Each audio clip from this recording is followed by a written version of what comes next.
এজন ল'ৰা বিয়াত উপস্থিত থাকিবলৈ আহিছিল। ল'ৰাটোৰ বন্ধু বিয়ালৈ যায় আৰু বন্ধুৰ বিয়াত উপস্থিত থাকে। বন্ধুৰ ঘৰ যদি তাৰ ঘৰৰ পৰা বহু দূৰত আছিল, তেন্তে সি কেতিয়াও বন্ধুৰ ঘৰলৈ সোনকালে নাহিলেহেঁতেন। বন্ধুৰ বিয়া আছিল, সেইবাবে বন্ধুৱে নিমন্ত্ৰণ হিচাপে ল'ৰাটোক জোৰকৈ তাইৰ ঘৰলৈ মাতিছিল। আৰু সেই ল'ৰাটো বিয়াৰ দিনা বন্ধুৰ ঘৰলৈ আহিছিল। তাত তেওঁ সকলোৰে লগত ভালদৰে মিলি গৈছিল আৰু বহু মানুহৰ লগত আকৃষ্ট হৈ পৰিছিল আৰু বহু বন্ধু-বান্ধৱীও আছিল।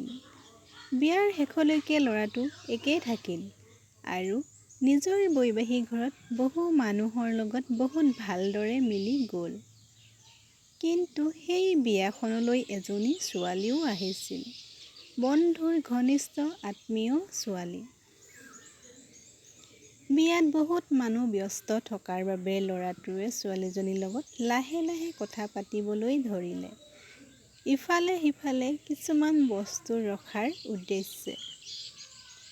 বিবাহ অনুষ্ঠানটো মাত্ৰ 3 দিনহে চলিছিল আৰু এই 3 দিনত তেওঁ ছোৱালীজনীৰ লগত ভালদৰে কথা পতা থাকিল। লাহে লাহে ল'ৰাটোৱে বাহিৰৰ পৰা অহা বন্ধুৰ ঘনিষ্ঠ আত্মীয় ছোৱালীজনীক ভাল পাবলৈ ধৰিলে।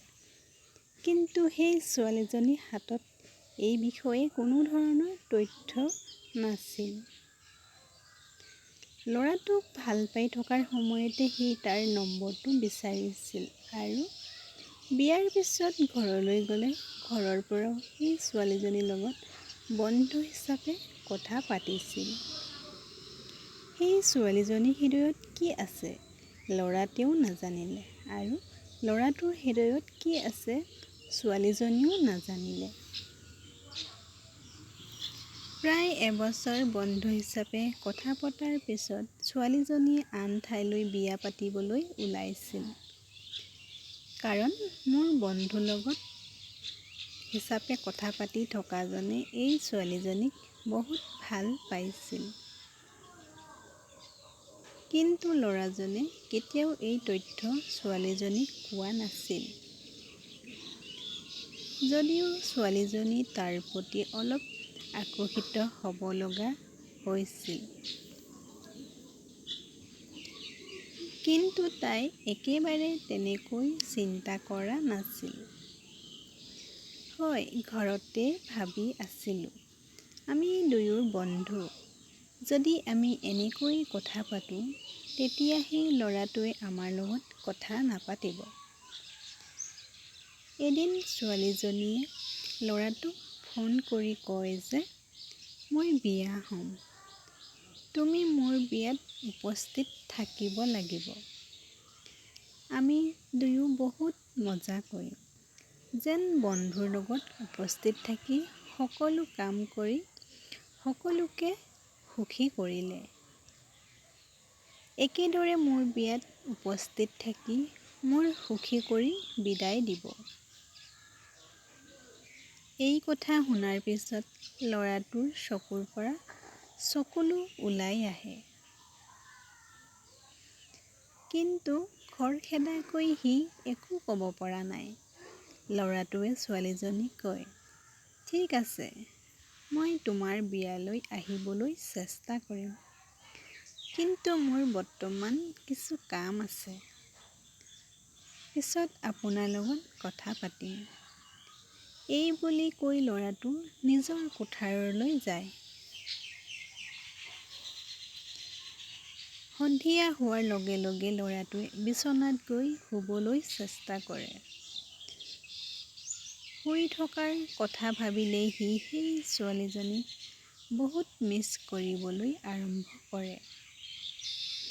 সেই নিশা ল'ৰাটোৱে গোটেই ৰাতিটো শুই নাথাকিল আৰু বন্ধু অৰ্থাৎ সেই ছোৱালীজনীক মনত পেলাই কান্দিব লগা হ'ল।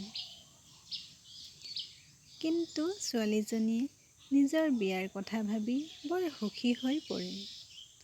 কাৰণ ছোৱালীজনীয়ে ল'ৰাটোৰ পত্নীৰ কথা জানিব পৰা নাছিল।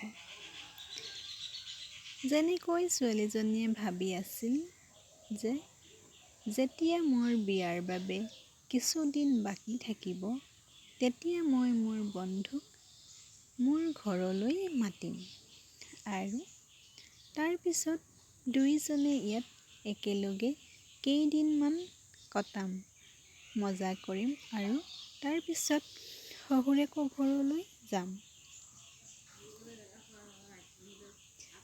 সময় পাৰ হৈ গ'ল আৰু বিয়াৰ দিনটো ওচৰ চাপি আহিল। ল'ৰাটোৱে ছোৱালীজনীক 2 সপ্তাহৰ মূৰে মূৰে ফোন কৰিছিল। যিদৰে ল'ৰাটোৱে প্ৰতিদিনেই ছোৱালীজনীৰ লগত কথা পাতিছিল, এতিয়া সিহঁতৰ মাজত দূৰত্ব ক্ৰমান্বয়ে বাঢ়িবলৈ ধৰিলে। কাৰণ ছোৱালীজনীয়ে বিয়াৰ কামত বৰ ব্যস্ত হ'বলৈ আৰম্ভ কৰিছিল আৰু শহুৰ বন্ধুৰ লগতো কথা পাতিবলৈ আৰম্ভ কৰিছিল। তাৰোপৰি বিয়াৰ প্ৰস্তুতিতো সি বৰ ব্যস্ত হৈ পৰিছিল।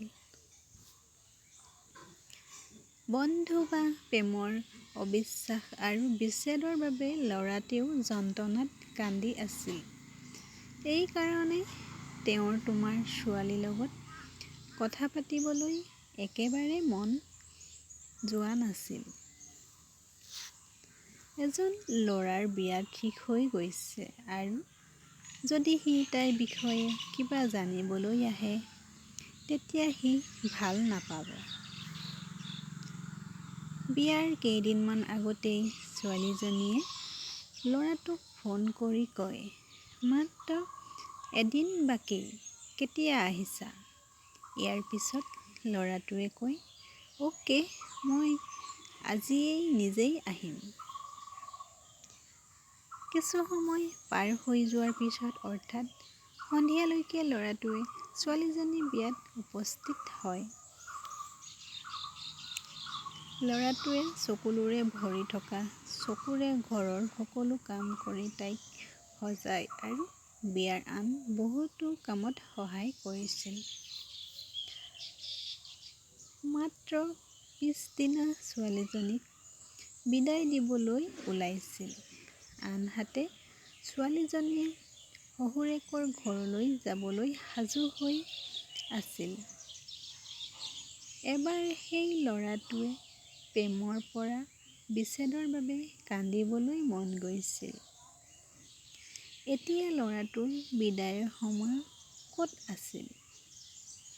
ছোৱালীজনীয়ে বিদায়ৰ সময়ত যিমান কান্দিছিল সিমান কান্দিব পৰা নাছিল। ঘৰলৈ অহা ল'ৰাটোৰ বন্ধুজনে তেওঁতকৈ বেছি কান্দিলে। কাৰণ সেই ল'ৰাটোৱে সেই ছোৱালীজনীক সঁচাকৈয়ে ভাল পাইছিল।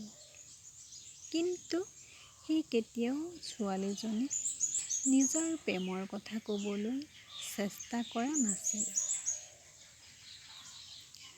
দুয়োৰে মাজত বহু দূৰত্ব থকাৰ বাবে সিহঁতে কেতিয়াও ইজনে সিজনক লগ পোৱা নাছিল। এনে পৰিস্থিতিত তেওঁ কেতিয়াও নিজৰ মৰমৰ প্ৰকাশ কৰাৰ কথাও ভবা নাছিল। ল'ৰাটোৱে ভাবি আছিল যে যেতিয়া উপযুক্ত সময় আহিব মই ল'ৰাটোক মোৰ প্ৰেমৰ কথা ক'ম আৰু মই তাক বিয়া কৰাম। কিন্তু তেওঁৰ মৰম প্ৰকাশ কৰিবলৈ তেওঁ বহু সময় উলিয়াইছিল।